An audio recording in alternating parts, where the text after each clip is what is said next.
How are you doing, everyone? I am Arya Sadewa, and today I am going to be presenting my presentation material about summarizing data prevalence.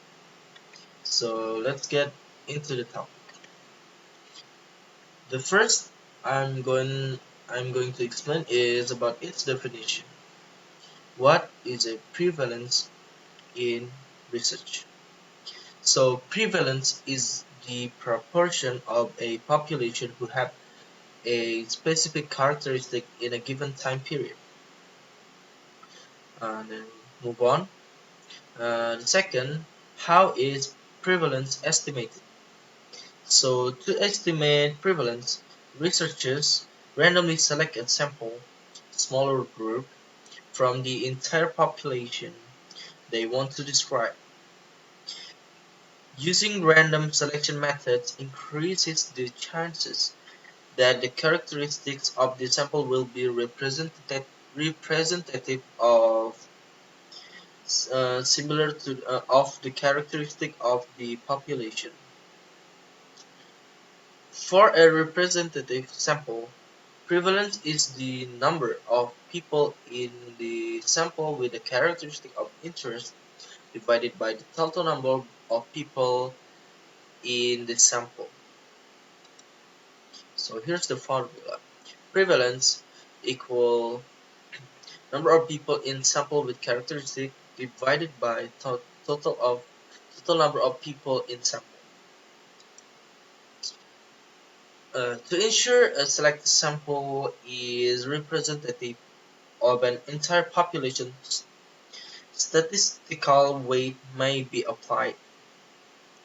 Weighting the sample mathematically adjusts the sample characteristic to match with the target population.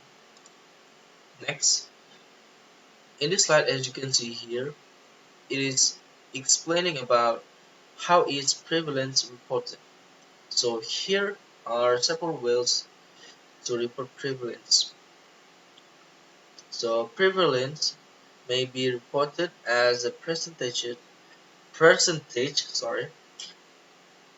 bracket, 5% or 5 people out of 100, or as the number of cases per 10 10,000 or 10 100,000.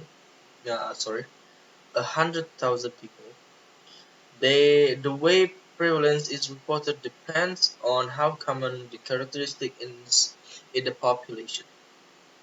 So there are several ways to measure and report prevalence depending on the time frame of the estimate. So the first way is point prevalence, second period prevalence, and the third lifetime prevalence. So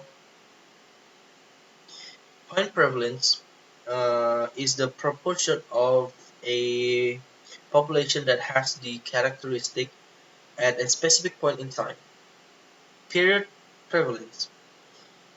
Period prevalence is the proportion of a population that has the characteristic at any point during a given time period of interest. Past 12 months, for example, is a commonly used period. And last, lifetime prevalence is the proportion of a population who, at some point in life, has ever had the characteristic.